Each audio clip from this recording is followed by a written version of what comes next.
Hello and welcome to Valhalla, the Valhalla Seattle Overpower Tournament. We normally have been running Valhalla near the Pennsylvania area, but we're getting so many requests to get a tournament over to that West Coast that the NAOL has organized with us, and we are having our first West Coast tournament in Seattle. We are doing the commentary post after the event. Dave's going to be here co-commentating with me this round, David McMillan. We were Say hi, Dave. Sorry. Hey, We both had the pleasure of being at this event. I think we had just under 30 players. yeah, I believe we had 28. Some awesome matches. It was just a really great event. It was great. We met so many new people, so many new locals. As the two of the founders of Lazarus Rising Games, it was just really great to finally meet some people and put some names to the faces. So Dave, this is going to be a fun round one. I just decided to jump on camera against Derek Bertrand. I was really excited about this intellect deck. So Derek Bertrand is on the top of your screen, and I'm going to be on the bottom. So Derek, for the viewers out there who might not know, is one of our best players. He is known for being a very analytical and fast player. The pace at which he plays is incredible. He also plays very fast-paced decks, often coming in at 51 or 56 cards, which is impressive. Today, it looks like he's leading with Iceman, Inhumans, Polaris, and Doctor Strange 4-stat in reserve with Wondergore Mountain Battle Site. Looks like he's running Age of Apocalypse, so some anti-teamwork, potentially action, and Omniverse. So I'm not sure I've seen Derek run this exact deck before, but I'm excited to see what he does with it. Yeah, totally. I think this is a completely new deck for him. I can tell you, I don't remember from this game if he plays an event or not. So he may be again doing his 51 card deck thing.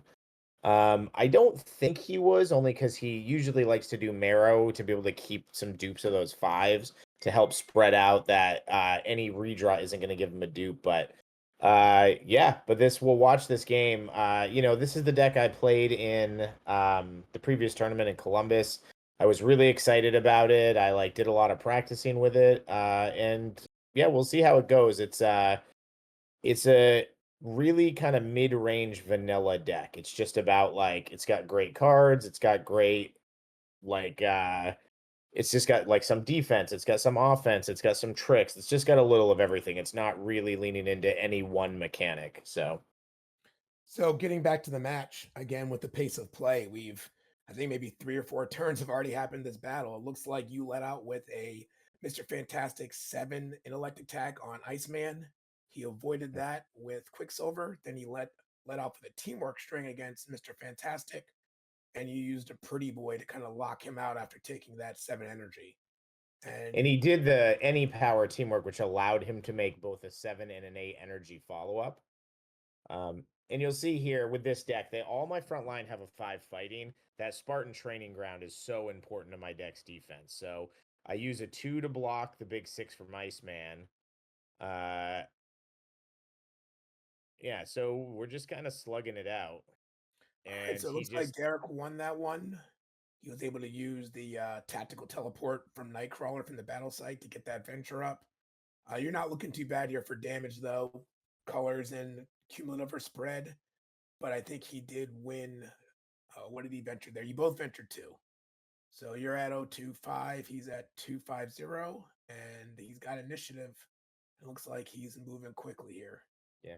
And my approach to this match is I'm thinking in my head, this is not a Cadillac. It's not the exact characters, but it is a defensive shell energy deck. He's got 3 defensive cards from the 2/8s and Polaris. He's got a teammate avoid for Iceman, so I'm going to target Iceman. And he's also got those slower avoid a power cards. I forget the name of that Polaris card that he's got placed. E-flow. E-flow. He's got the E-flows as a 4th defensive card. So my approach to this match is the same as what I do with the Cadillac is I want to make him fight. I don't want to give him those easy chances to run away cuz I don't if he builds up that critical mass of defense with a draw 3 or one big one per deck, my deck's not really built to do that, but it's scrappy. So, what I'm trying to do here is make him want to fight. So what's interesting, again, Derek's pace of play. He quickly put out the E-flow. It looks like you counter with this 4 strength from Beast. He took it, targeted, discarded your power card. Derek just forces you to make a lot of decisions Hmm. quickly. You've just thought out your one decision, and then he plays his card back so quickly you're back on the clock, which I think is a challenge. Just play style, just not even talking deck building. Just he knows what he wants to do, and he's going to do it very quickly. For sure. And so one thing I wanted to point out that I'm doing that's a little tricky here. So the one event, I'm running two events. No strength power cards may be played, but I'm deceptively running the event where it's Angel, the Sacrifice, I think it's called. All the hits from all the characters are moved to one character. So you notice I'm throwing those low fighting, I almost said combat, but they're fighting currently in this. I'm throwing those low fighting combat hits at the Inhumans because most people will let those hit, and then I'm hoping to draw into that event, get all the stuff sucked over to one of his guys and get the KO, where I'm desperately trying to defend that third power type. So you'll see again, I'm really hoping Derek lets the 4 hit here, and then I can run away with my one venture, and if the event comes up, I just get a free kill. I really like that strategy. I think it's very creative, and this deck with Red Skull just is very deceptively good at generating offsuit KO pressure. So now Derek leads with Polaris. The fight can't be defended by special. You let that hit, and it looks like you're master molding off the 7. And so this is the same idea here of like I'm trying to keep that pace of not. I know what the event is. He's not expecting it. So I'm like, well, I have to try to use the turn to get the energy hit off because if I get the event, then it's just 1 for 1. And then he throws a fighting attack. So now my mentality is like, okay, I can let that hit. I can get out of the battle. Now I'm just going to hope that I draw my event to auto kill one of his characters. All right. I draw my hand and I have no event. It goes like that sometimes, right? It does. It does. Looks like Derek duped a 6. Uh, I didn't dupe anything, which that's one thing with this deck too, is it doesn't have a lot of triple used cards. You know, it's got well, I guess it does have it as 3 for 3 of the characters. I'm playing 3 bodyguards, 3 dusts of death, 3 negates.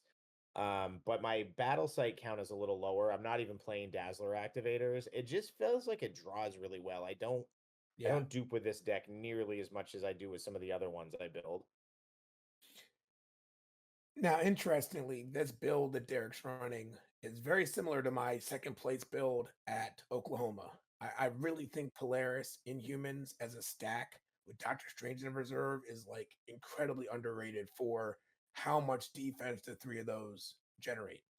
And I Uh, think that's I thought of that when I sat down against this deck, like, oh, I've kind of played 3 of these characters before, but it'd been so long since I used them. I think I went into this match a little cocky, to be honest. I just think I was like, oh, I've played against this so much, I know exactly what to do. I'll get my trick out for the event, then I'll just kind of, defend my guys. Um, and yeah, I think you're right. I think I'm already feeling the crunch of like, he's got Red Skull painted.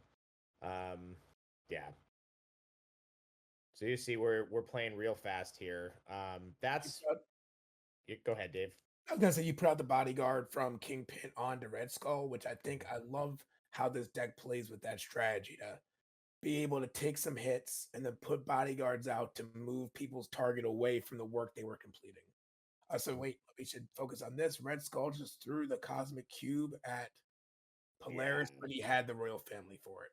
and that Cosmic Cube, yes, I agree with everything you said about the bodyguards, and the Cosmic Cube thing too is so underrated as a card. So many of the games where people weren't playing, they were playing one negate, and I could get through it. In this case, he had it in hand, so I didn't get it. But had that gone through right there, I just win that hand. He's got to throw a high level power card to get rid of the bodyguard.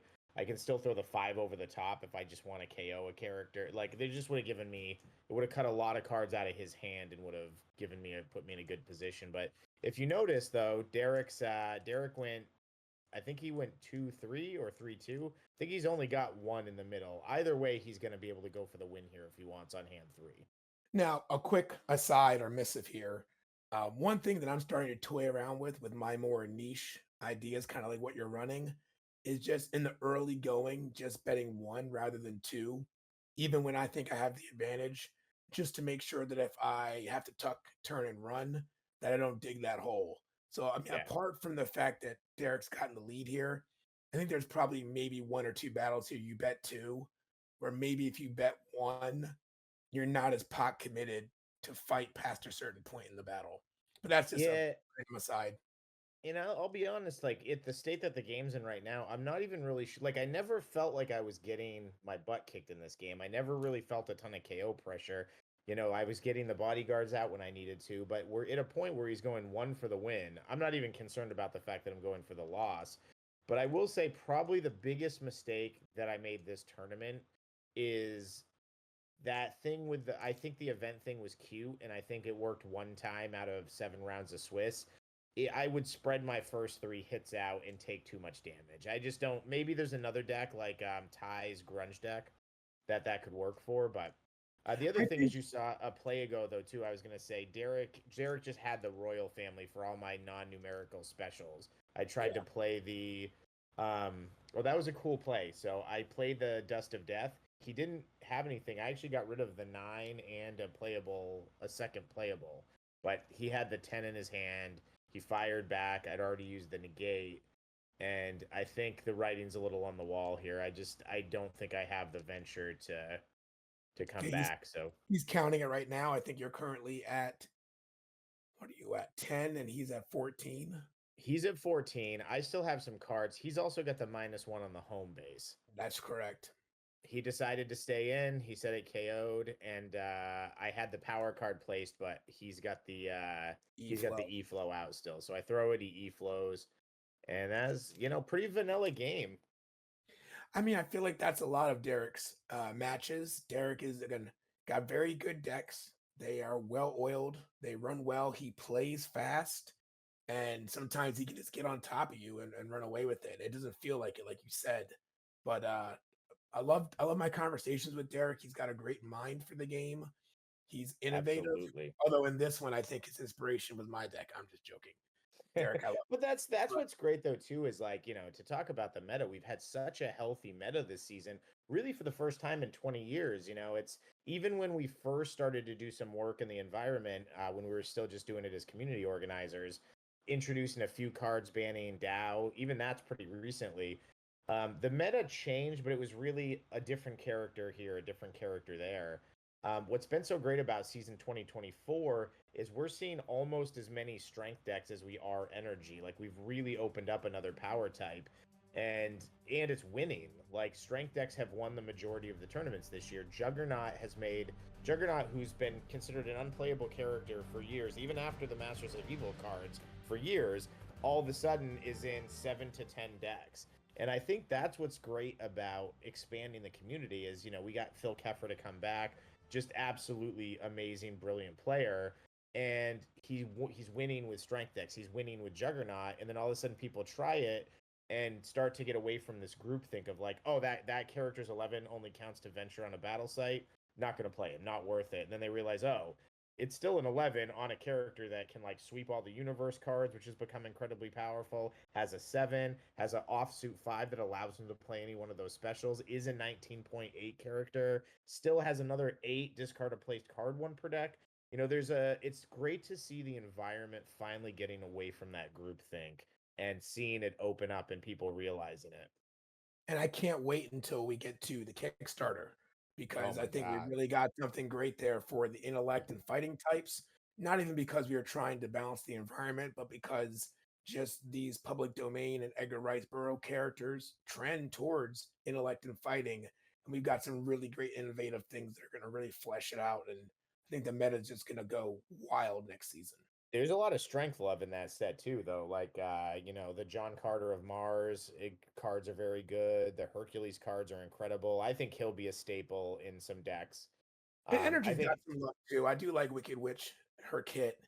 yeah, You know, we definitely know from some of the teaser and the lore that we're gonna have Zeus in there. That's gonna be great. So, I mean, we're yeah. being even, but I really think intellect and fighting are gonna really be in the meta a little more beyond just Dracula next Oh, season. absolutely. I do think this set, even just 1 or 2 characters in a team, is really gonna just blow the meta wide open. So Well, let's go on. That's a nice quick game. You know, we don't want to. We've got our Q&As to really talk to you guys about it, and you don't know the cards we're talking about yet, so we're just teasing a little bit here. But let's. That was a great first match. You know, Derek's an awesome competitor. We see Derek making top 8s in tournaments all the time. He got second place a couple Bostons ago, just barely losing, barely losing in a really great like single. It came down to like one play at the end.